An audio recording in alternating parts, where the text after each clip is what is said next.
Hey guys, I'm JanetOnOccasion, and welcome to Warhammer Age of Sigmar Storm Ground, which is a very long title. I'll probably just call it Storm Ground, or Stormy. Why not? It's my channel, I can do what I like. So first off, Focus Home Interactive sent me a key for this, so thank you, Focus Home Interactive. But also, I have to say some unkind things to them. This game, I think, has been marketed really badly. I got this key, I was really excited for the game, I played it, and then I was hating my experience, because it seemed to be absolutely soul-crushingly difficult and like it just really unfair. That I just couldn't understand what they were thinking with the design of it until I realised that it's not actually a story-driven like tactics game. You know, just like a story campaign. No, it's a roguelike. It's a flipping roguelike, which they did not really hint at. They didn't really describe it as a roguelike at any point in the marketing campaign, which is very weird. Very weird to me. So, yeah, I find that so peculiar. But, turns out, now that I know that it's a roguelike, I've been enjoying the hell out of it. In fact, I actually almost wept just now, because here in the graphic settings you can see gameplay, reset single player. I wanted to be fresh. I wanted a fresh start with you guys, so you could see it from the beginning. So I've got rid of all my progress, and I've made quite a lot of progress. I've played about 10 hours of this now. So, yeah. See, I did like it once I figured out what game it was. But yeah, it's a roguelike, which makes perfect sense. For those of you who don't know much about Age of Sigmar, Stormcast Eternals, and many creatures of the mortal realms, they're constantly reborn to be thrown into battle again. Their life is a roguelike. So the gameplay actually completely fits with the subject matter. I think it's fantastic. I think it's really good. I think that's a really cool way to sort of represent the factions. So, speaking of the factions, let's get to them. So here you can see, because I've reset it, I haven't done the tutorial yet. If we do the first two missions, or is it three? Anyway, the first few with the Stormcast Eternals, you unlock a couple of the other campaigns. Only the first pip of each of these. I think these are more difficult campaigns. As you go along. I don't know if it furthers the story, if it's just difficulty levels. I have no idea yet. But I've played 10 hours of just this warrior pip, and I've not completed it yet. So, you know, there's plenty to do. So, the Stormcast Eternals are mortal heroes that have been remade into godlike warriors in the forges of Azir. Each the embodiment of Sigmar's storm. They are the God King's wrath, made manifest, and they were created for one single purpose: outright war. So, here, this should have been a bit of a hint that it's a roguelike, but I didn't read it as such. So, you shall die in the battles ahead, and that is not just certain, it is expected. Take courage. Dying is not to fail, but to be reforged. To fight again and again. Only the war is eternal. To me, that didn't sound like, oh, you will lose the campaign over and over again. Don't worry about it. That, to me, was just, oh yeah, you'll lose units, but don't worry. You'll get them back. That's how I read that. I read that as each mission will be difficult, but, you know, stick with it. You'll get it through eventually, you know? But no. This actually meant you're going to fail the campaign over and over again. Not you're going to lose people, you're going to fail completely over and over again. So yes, even this little text here, this little blurb, did not tell me that this was a roguelike. Ugh, anyway, moving on. Shaiish, realm of death. A place of finality and endless decline. There resides Thanator's Mats, a stronghold long thought to be unassailable. It teems with frenzied night-haunt spirits, cursed to linger there by Nagash himself. It is here the tide turns for the God King's faithful. The stars themselves have been read, and they have revealed to Sigmar a champion. Freyr Skyhelm, a Lord Celestant, loyal and lion-hearted. Like the Mance itself, Freyr bears deep scars of night-haunt malice, but she will stand tall and thunder on you. Whether it be with vengeance or valiance in her heart, only Sigmar knows.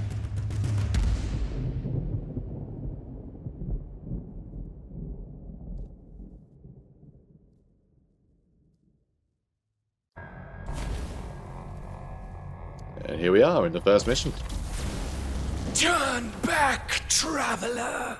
The dead forgive no trespasses. Foul ghouls, tormentors of my dreams, I will have vengeance. Alright, so we can move the camera. Cool. And we can click on Freya. Good. So one thing that's going to take a million years to get used to for anyone playing this who's used to playing tactics games, is left click to move.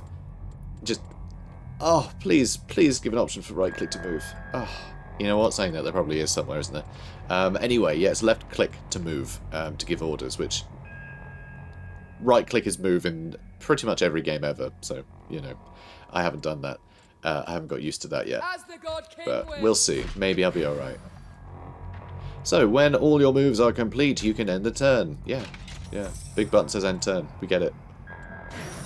So, here you can see we get attacked, but then we retaliate. So that's the same with all melee units, and even some ranged units, though ranged units tend to have a worse time retaliating. So it's one of those tactics games, you know, you attack something, it attacks back. If you get the final blow, you don't have to worry about it. Also, it's talking about armor right now. So our armor is the yellow up here. Yeah, fine.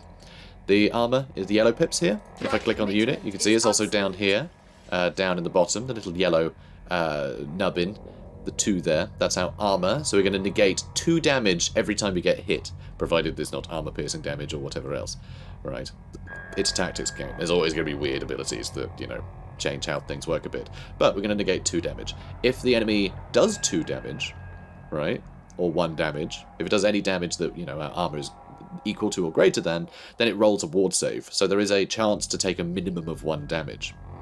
So there's always a chance you can take damage, but the more armor you have, the more you're likely to negate all of the damage. So it's pretty good. Also down here we have a health, 9, it's the green one. This is our attack power on the charge, just on the charge, which is when you click on an enemy and attack them, you know, like you'd attack stuff normally. That's the 3 damage we get from that. And we also have 2 actions, so that could be a move and an attack, or it could be 2 moves. Okay? So that's how that works. But we also have these abilities. So these abilities we pay for with the little pips in the top left here, these ether or aether allowances. These we get over time, and there are certain like nodes on the map that we can get more of those from. So these abilities we can then use regardless of our action points spent. So I can move twice and then use one of these abilities, and that still counts. But we're just going to go ahead and kill this guy because we can hit him and he's not going to retaliate because he's dead. So yay, and then we move into the space. So whenever you charge someone, you move into the space. Haunt my nights no more. So that's another big thing with a lot of tactics games. Usually you just attack him and you go back into your line. Nope. It's always a charge, so you always occupy the space of the thing you've killed. Abilities, though, they don't do that necessarily. So if you want to hold the line, maybe you've got a good ability that can do some damage, you know? Maybe that's the case. So they're going to attack. We negate most of the damage, and then we retaliate. And so the way it takes usually 2 attacks to hit something, 2 attacks to kill something, you know, most of these units, you're usually better to let them attack you first, because that means they only get 2 attacks. If you attack them, and then they retaliate, it's then their turn, they attack you, so they've attacked you twice now, and then you retaliate and kill them. I was trying to say finish and kill, and it almost said kish, which sounded like I'm saying and then you kiss them. The time is now! Which is fine. Big old kiss, with a big old hammer. Big old hammer kiss. This is no dream. This is waking. Last I recall, I was cast from High Azir to the realm of Shaiish, and then I lost myself. The trauma of my reforging lingers still.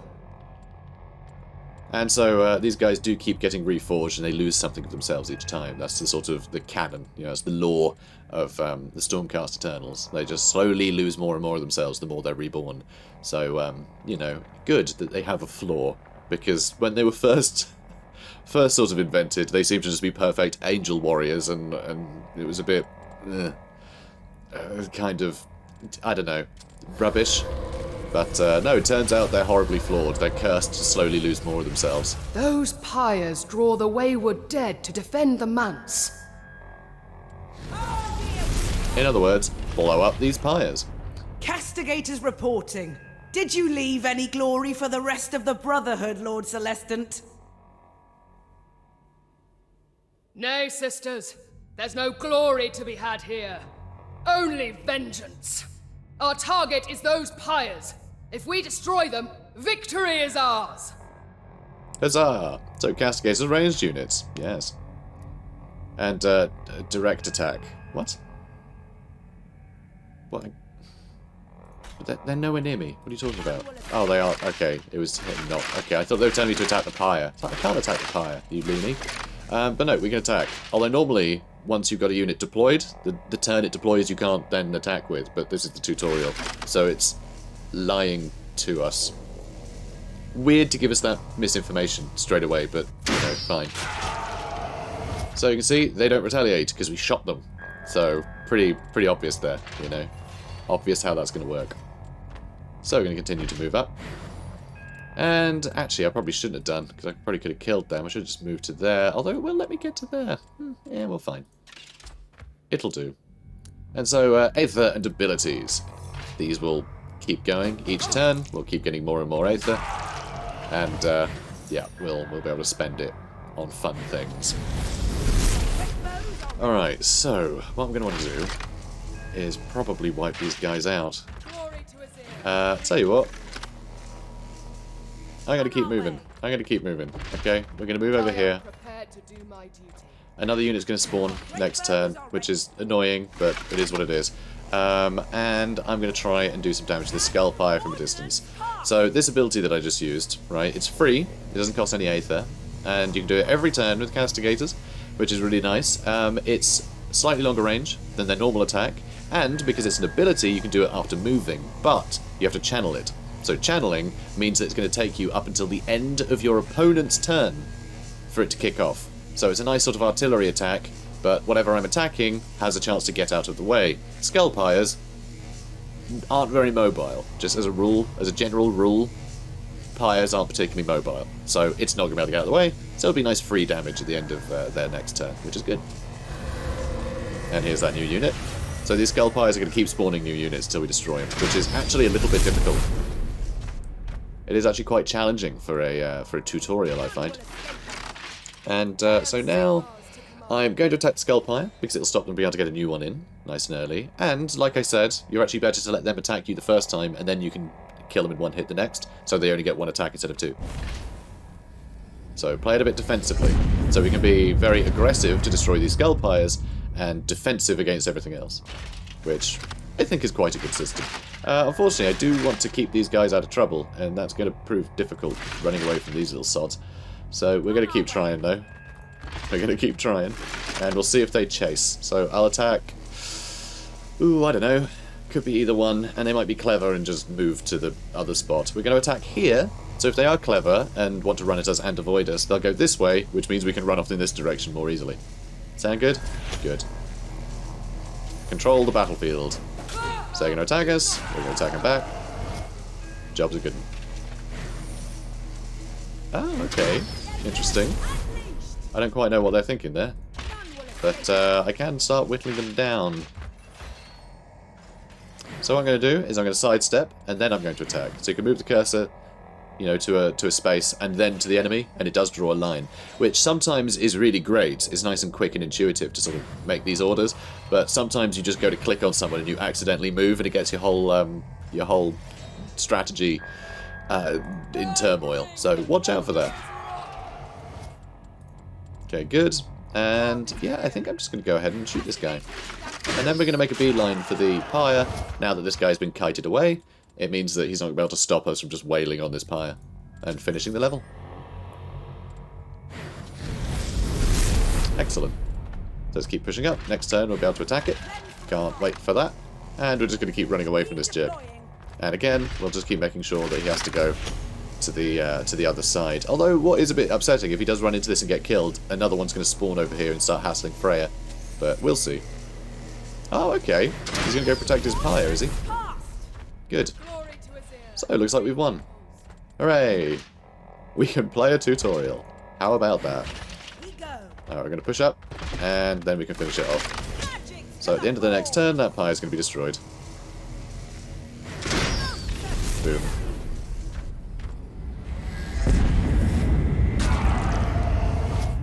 We've secured the gates. The God King's divine will is clear. the liberation of Thanator's manse commences! Huzzah! And so does my own redemption. Sigmar willing. Victory! He's crying. Oh. I know it's supposed to look sort of intimidating, like, oh, he's got lightning eyes, the power, see the... No, he just looks sad. He's got a grumpy face, and his eyes are tearing up. He looks like a crying robot. Aww. Encounter rewards. Castigators, which, you might notice that we have castigators. And we got some lore, so we will keep getting these little storybooks, which is very, very cool. They will slowly build up the story, which is something I'm very interested in, because I don't know a huge amount about Age of Sigmar. I've got sort of a cursory knowledge of Age of Sigmar, but I don't own a single book. I don't own a single Age of Sigmar book. I own none. I've been waiting for the universe to sort of develop before I took too much of an interest in it, frankly. I'm still all about Warhammer Fantasy, so, you know. Freya Skyhelm, Lord Celestant. Bit of experience there, good. As they level up, they'll be able to equip more skills, but it doesn't mean that they unlock the skills. You unlock the skills by looting stuff, basically. You'll find the skills, you'll unlock the different skills as you play. You know, like here, one of the rewards for completing this mission is a skill. We'll also be able to find sort of treasure chests and things about the place, which will give us more skills and equipment and all sorts. And that stuff is persistent.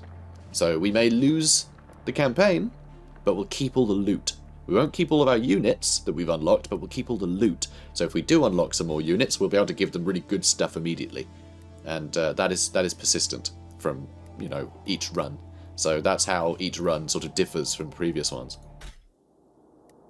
Improving your warband. You must have a hero. Well, there's one. And you have to strengthen the warband, which we will. There you go. Yes, I know. Shush. Yes, yes. I forgot how tedious this tutorial was. Also, it is a little unclear still in a lot of cases. In a lot of cases, I was a bit confused as to what on earth I was supposed to be doing. As you can see, we don't really have anything. Here, shush, shush. I'm not done yet. We don't really have anything here, except the little bit of lore that we've unlocked. The one unit. We have no war gear yet. And the warband obviously have a bunch of slots for units from level 2, but we haven't unlocked any units yet to put there. So normally, you can bring 5 units at a time. And also, this one down here is a divine act, which can be all sorts of things, like a character that you meet along the way. You can summon them in to help you. Or it could be like a big old spell, like a big fireball that blows up everybody. Some divine wrath of some kind. So, pretty cool. So you can get some interesting things. But the divine acts, they all burn, right? Use them once and they're gone. So, they are persistent from campaign to campaign, but they're all a single use. So very powerful single use things that you can get sort of through the story or through rarer loot. So divine acts are rather interesting. Everything else though is persistent. Well, not units. War gear and skills are persistent, and lore. You'll slowly build more of a story. And you know what? I am going to play this. I think going forward we're probably going to just play the lore at the end of every episode, rather than after every mission. Although every episode may be a mission. I've not decided on the length of these episodes yet. I'm very non-committal about any which way I'm going to do this, but I think I'm going to go with shorter episodes. We'll see. We'll see how I feel when we start recording episode 2.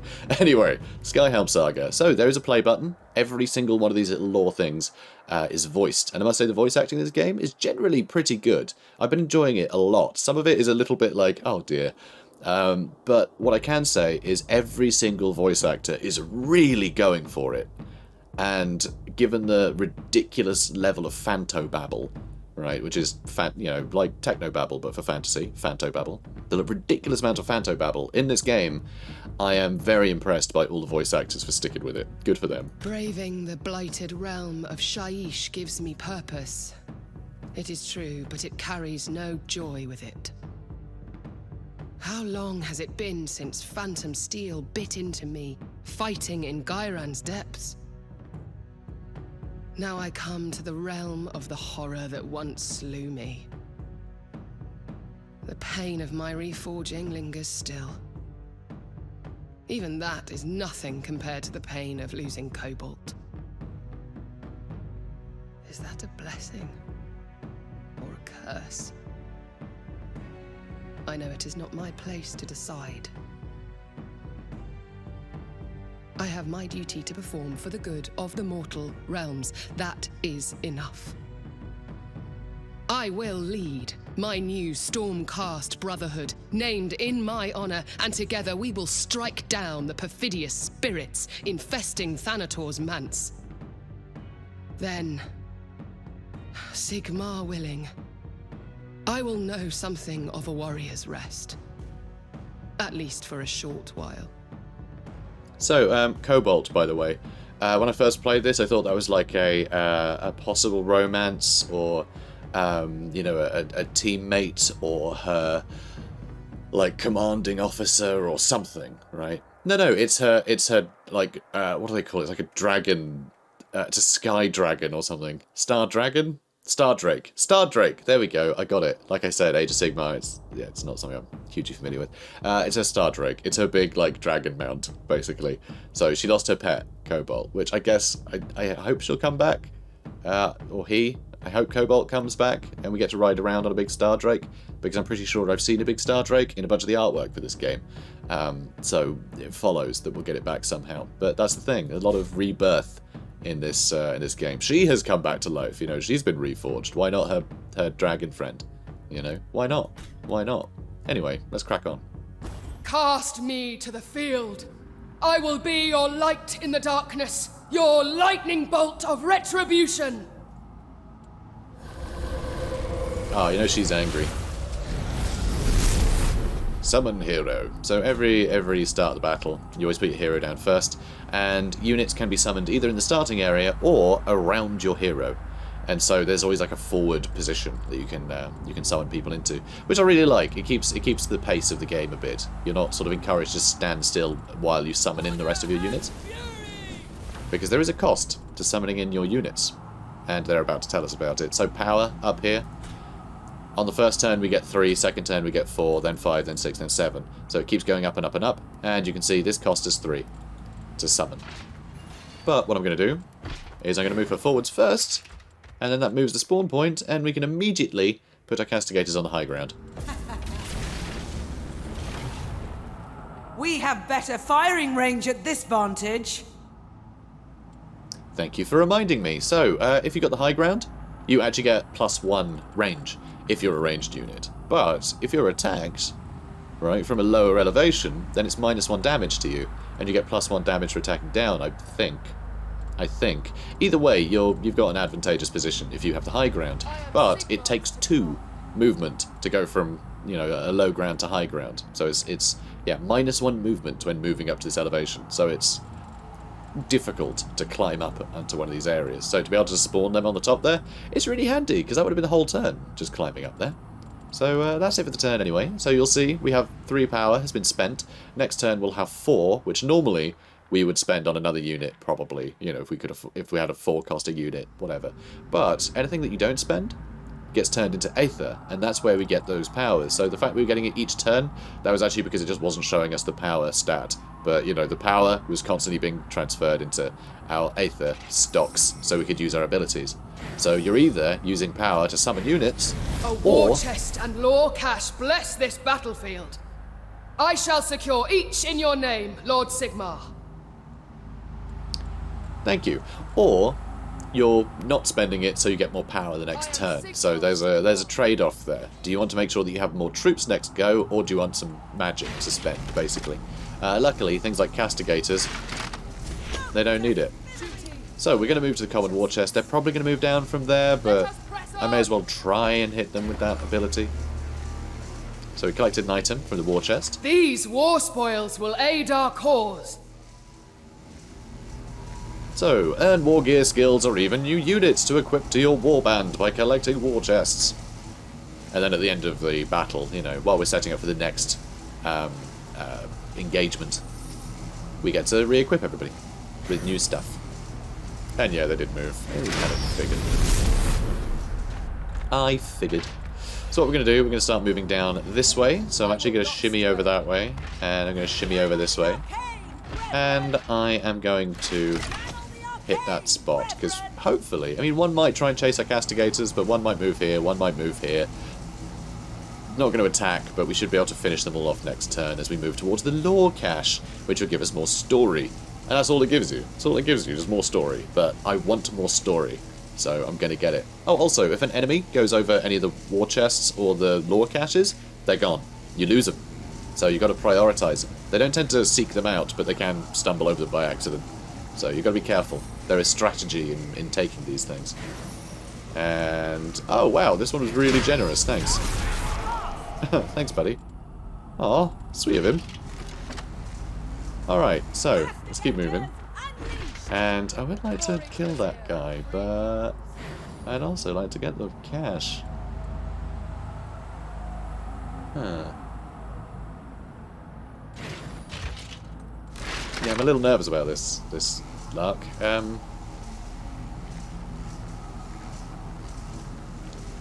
Ooh, I wonder. I want to make sure that he doesn't climb up here, basically. You know what, I'm going to kill this one.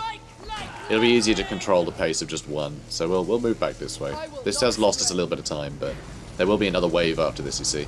And you don't get the lore cache if everything's dead. You have to pick it up before you win the game, so... again, there's strategy. Sometimes you will actually opt into taking more damage. Okay, good.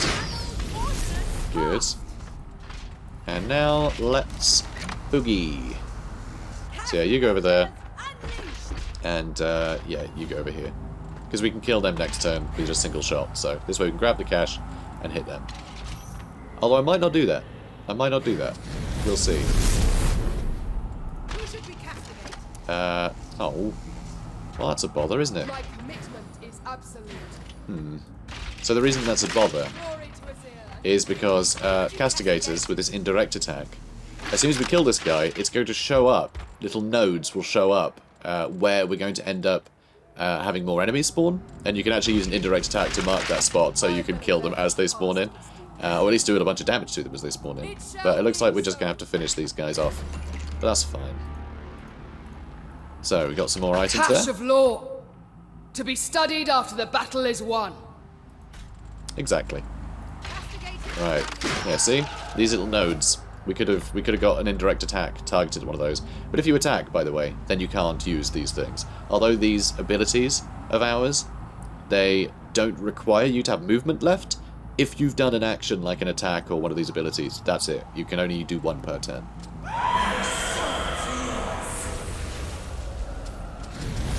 Hi there. So when these things are next to each other, they gain Frenzy, which is a little scary. So, oh yeah, the units, by the way, they all have ridiculous names. We've got the Chain Rasp Hordes and the Bladegeist Revenants. I know. Stand ready. So angsty. Right, so you move over there, and indirect attack. I guess here? I'm sure someone will try and go, like, stick on the high ground, right? If not, let's deny them the high ground. Sounds like a plan to me. So he's climbing down. Yeah, here we go. Thanks. Thanks, guys. Oh, thanks, Geists. Hilarious. So, what I could do, shoot these guys and then attack them. That might kill them. It's not going to kill them. It's not going to kill them. They're going to need to attack me first. Which is a problem. Oh, we're going to step back. And then we are going to attack here. And I think I'll just stay put, actually. So attack me. I shall retaliate. Good. And now this indirect attack should finish them off at the end of their turn. Enemies have already suffered one attack rather than two. So we are suffering some attacks, that's for sure. We are taking some damage. These guys are a lot weaker though, they don't have the armor. So we should be able to kill these this turn. Excellent. So shoot them. And then bash them. Done. Excellent. Good job. No, don't cry. It's so sad. It's tears of joy, because they won. So we've unlocked some Liberators now, and also Bloodstained Bolts, which is pretty good, actually. These are interesting. So Liberators, obviously a new unit type. These guys have hammers and shields.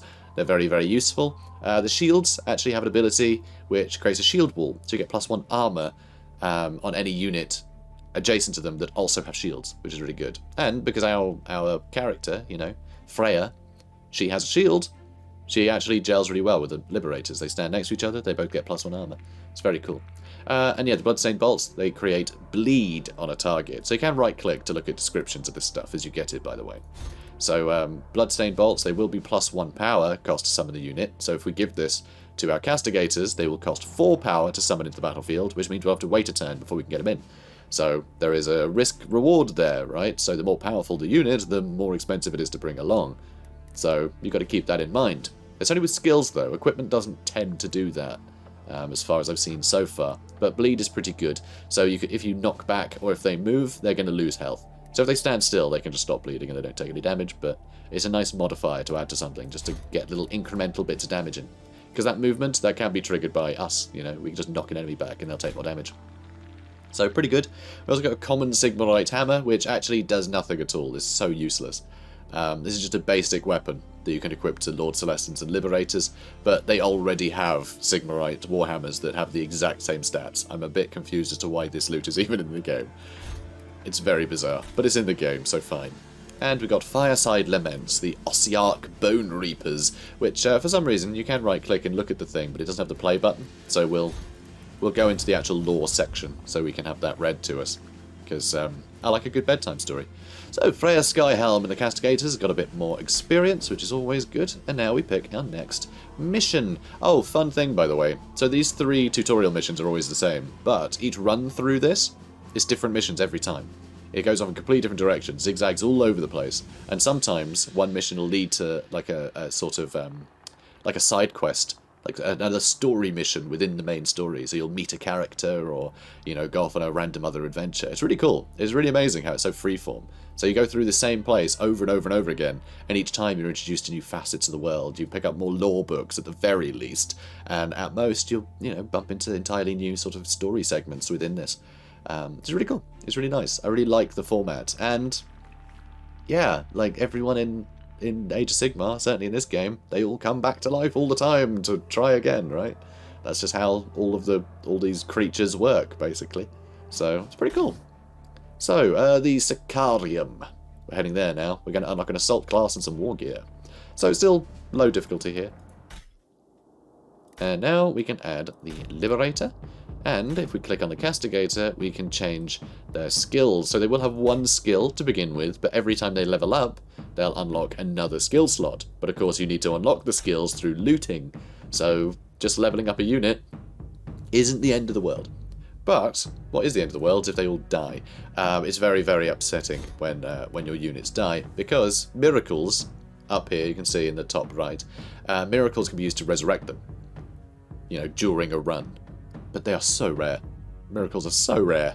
You do not get many of them. So if you lose units that that have leveled up a bunch, then yeah, you're going to miss out on having a bunch of units that have a bunch of skill slots, basically. So you got to be careful with your prized possessions. Got to be very careful with them. So we did unlock another hammer, but as you can see, it's identical. It's the same thing. There are no stat modifiers. That's what these little buttons are at the top here.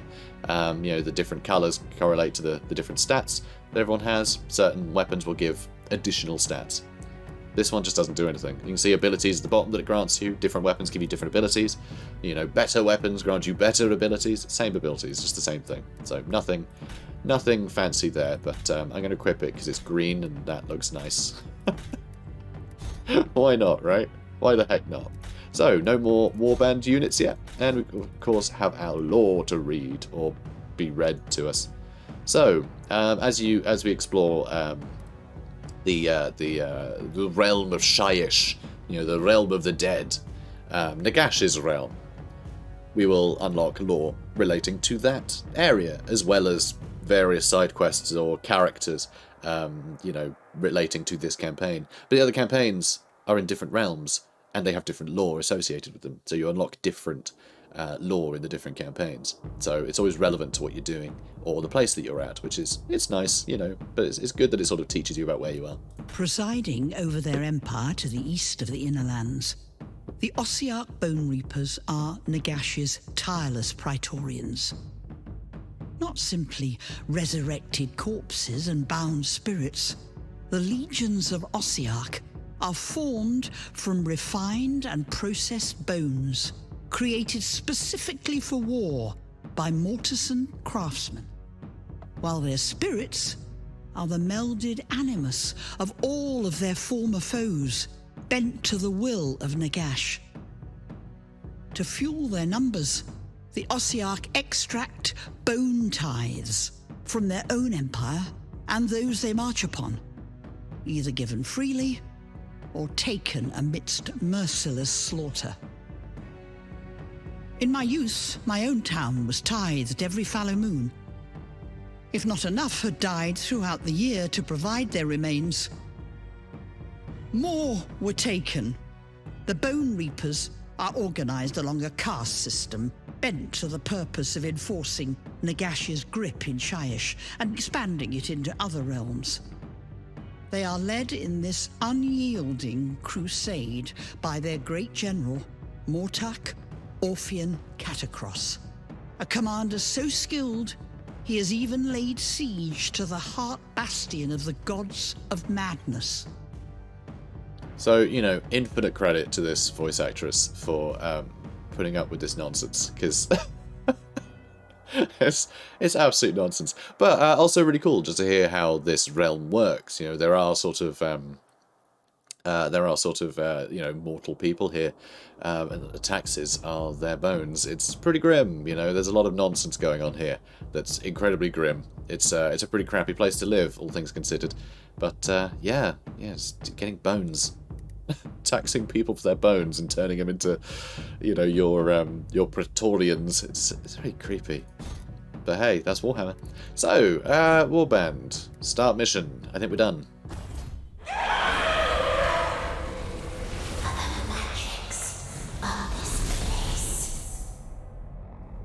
Alright, so, as you can see, there's a little gap here. But there's some lore up there we want to get, as well as this chest. I guess we're going to charge straight in. The wind. Once! I didn't mean to skip that, sorry. Long have my kindred and I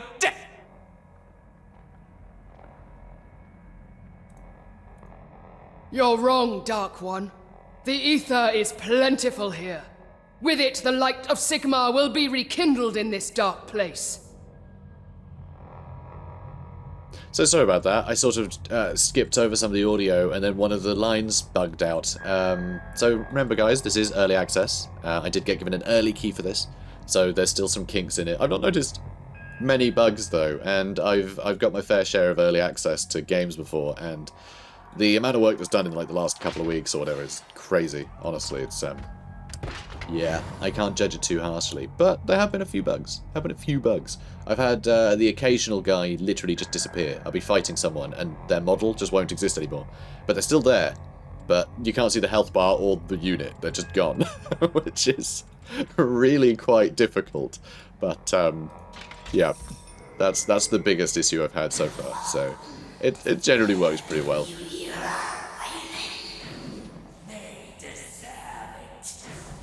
Are you spectres blind to the wellspring of ether here? Perhaps I will awaken your senses to it by capturing it and wielding it against you.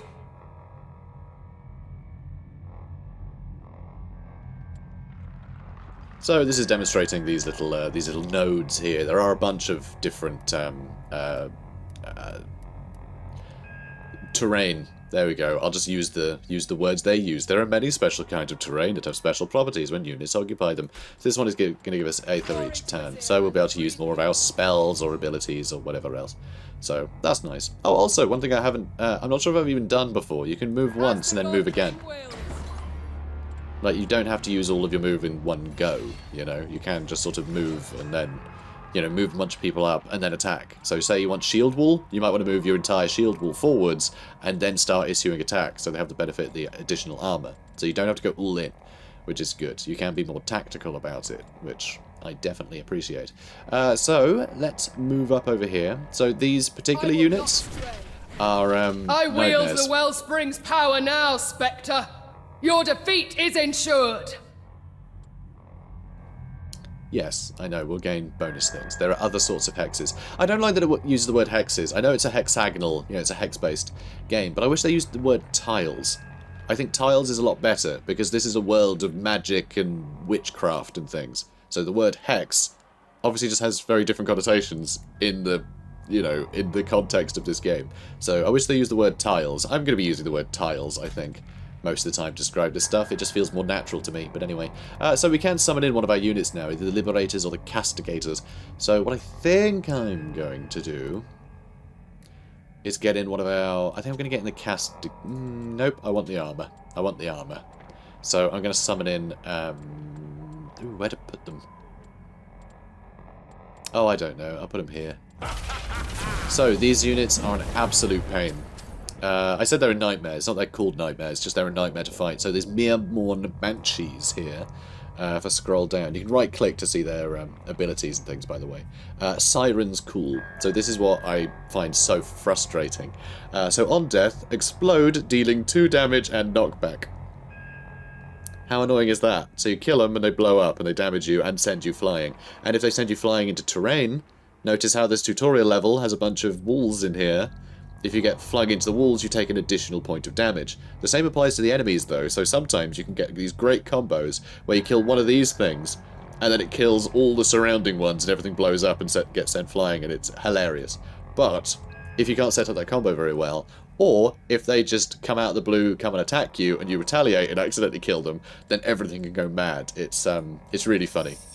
So they're a really fun unit that I try and avoid at all cost. I know, seems weird, isn't it? Like, you'd think, oh yeah, I'd be well up for fighting them if they're that interesting. Yeah, you'd think that. You'd think that, wouldn't you? So you see, Liberators did lose a man there, but losing anyone doesn't actually matter. It doesn't change their effectiveness, it is literally just to represent their HP pool.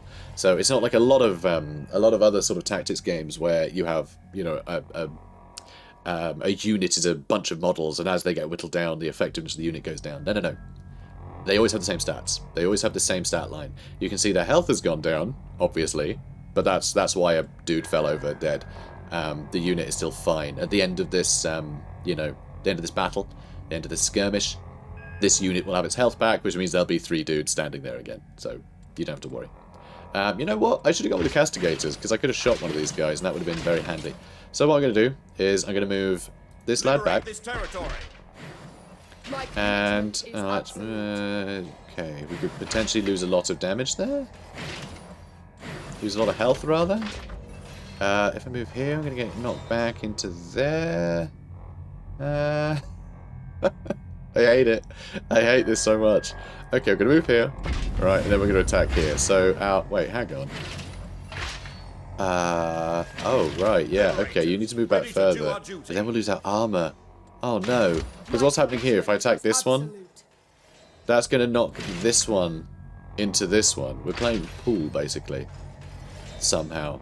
I don't really understand how this one's going to move this way, though, actually. Because that's going to blow up. That's going to send this one back over here. Oh, but it's going to die, which will push this one. But why isn't it pushing it into the wall? It's pushing it into this space? Oh, because that one's going to fall back and then explode there, pushing this one. Oh, my word. Okay, screw it. I'm going to move them back just so they can avoid it. I don't mind about 1 less armor. We'll just deal with these, shall we? Or what I could do is just push one back, but they're going to jump in and, you know, do work. So, let's see. Yeah, I should have brought the Castigators so I could have just moved everyone back and shot them.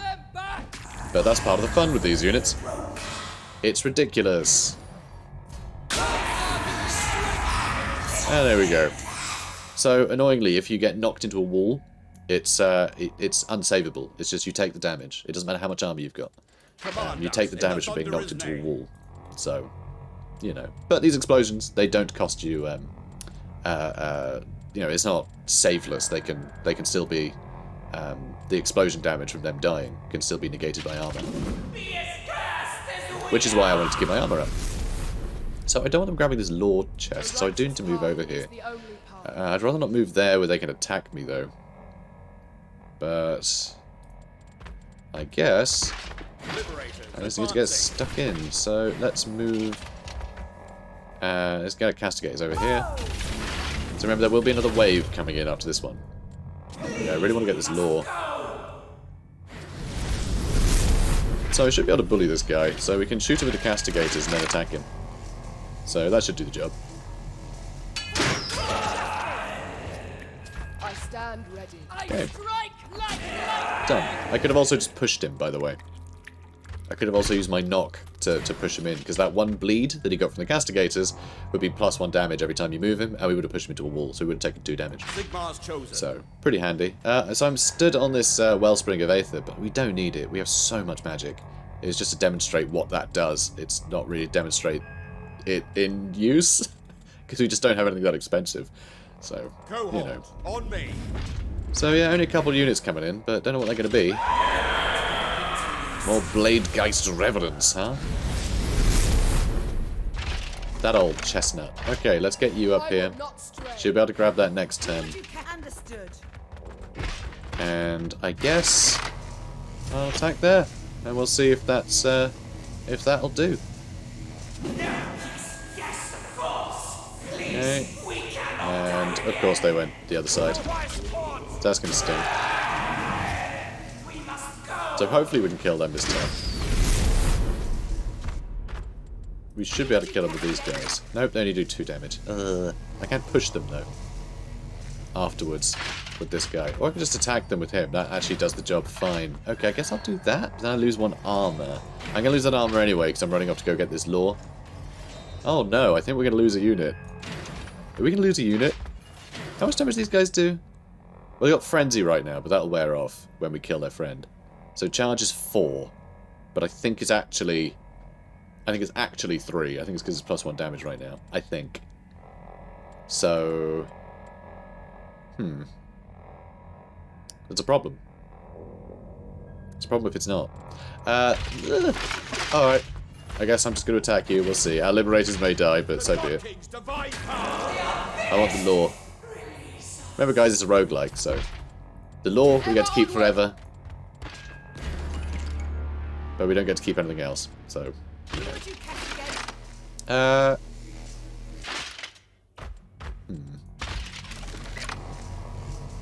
Alright, I'm going to move up here. I'm going to hit them with the indirect attack because it does more damage. Okay, they are going to move. That's fine. I'm actually good with that. Yeah, I'm totally fine with that. So let's shoot them now. And if I push him, that's not really going to do anything.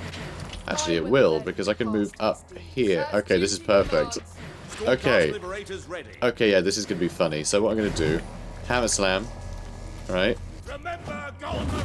So now he's 1 away. So now he can move forward and attack me, which I don't want to happen. So, oh wait, no, that would push him over that way. Oh, okay, you know what? Screw it. Let's just get him to challenge. So what'll happen now, she'll attack, these guys will attack us. So challenge makes an enemy attack you. But that could be, what's the word? Retaliated against. So if I challenge, they'll attack me, which is a pain, but we can take it, and then we'll retaliate and kill them. But yeah, in my mind, I was going to shove him away, and he'd be up here, but rejects you. Nah. This place, it belongs to Nagash, to the dead, not the living.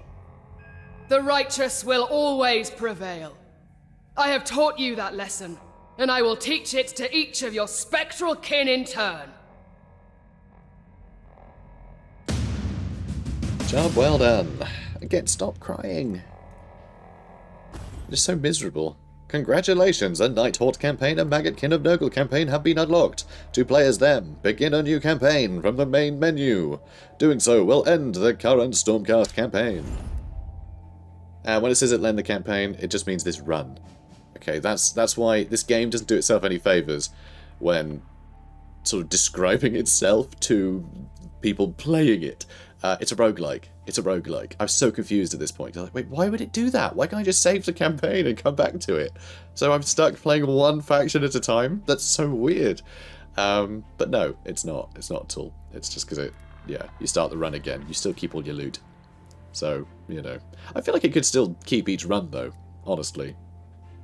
That's not a huge thing to ask, but, like, it's less of a bother. Because, yeah, starting halfway through a run is a bit odd, isn't it? But, oh well. Common Thunderhead Greatbow. Again, it's a common one, so it does nothing new. There are other ones, you know, that our basic... The ones that I start with do, so, again, weird to have that loot. But, there we are.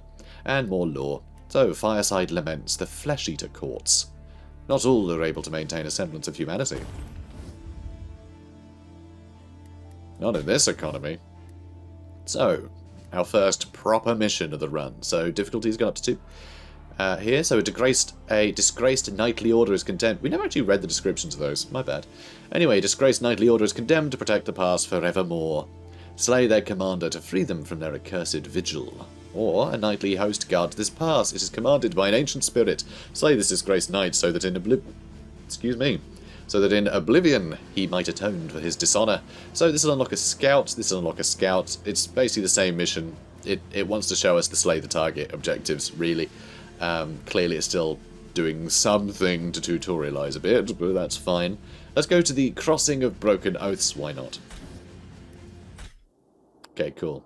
So, we have unlocked a prosecutor, which is pretty cool. So these guys can fly, as you can see from their fancy wings. And they also have shields, so they can shield wall like everybody else. And it really wants to show us that we have new shields and things. So the Sigmarite shield, fine, it gives us shield wall, but the common Sigmarite shield also gives us this other ability, which actually I'm going to give to my Liberators. Oh, right, yeah, it's right here, my bad. So it gives this other ability. So if I look at this, Fortify, it gives +1 health and +1 damage return. Isn't that nice? So yeah, I'll just... actually, do I want that to be on? I've changed my mind. I do want to have that on What's-Her-Face, because she's often the one in the lead taking the hits. And usually I want the enemy to attack first. So if I'm letting them attack first, I may as well use this first, right? I may as well use Fortify, and then they can attack me, and it won't be as successful. So let's do that. And yes, I have access to another, Thunderhead Great Bow, which does nothing really. Although I can read this. Thunderhead Great Bows loose heavy projectiles with braced heads filled with the storm breath of star drakes. Such a substance is fatal to ethereal creatures in particular. Hence how we've been doing so well. Whoops. And yeah, we'll keep that equipped. And you can see there are other weapon slots and things that we just don't have anything to fill in yet. Oh, and there are cosmetics as well that you unlock as you play. But generally, they look pretty great as it is, so, not a problem. Also, if we're going to War Spoils, Warband? No, we don't have it yet. There is actually an army painter in this game. I'm not sure what allows you to unlock it. I'm not sure what does that. But there is an army painter. I think you have to have died once, and then you're reborn and you get to use the army painter, which is fun. Mixes things up a bit. I can words. So guys, we're going to end the episode here. It's quite a long one for the first one, but I wanted to get through all the tutorial and show you guys the ropes, and then we can start the run proper in the next episode, which will probably come out quite soon. I'm gonna send the first few episodes out nice and quickly, I think, so you guys have plenty to watch before release, because this game is out a few hours after I release this episode, so it's all good. Also, I have been told that the game will be available on on the Nexus, so on my storefront, nexus.gg/Janet. You can go and buy a Steam key for the game there. It'll cost the same as on Steam, and it'll basically get me a small commission for it. So please do that. That's a great way to support the channel. So yeah, I guess we'll leave it at that. So comment, like, subscribe, and tune in for our first run with the Stormcast Eternals. Should be fun. See if we can get to the end. See how far we can get. See what we can unlock. It's all a mystery. It's a roguelike. I love it. It's really good. I'm really glad that it's a roguelike, now that I know that it is. It's wonderful. So, hope you're enjoying it. Take care. Good day. Bye.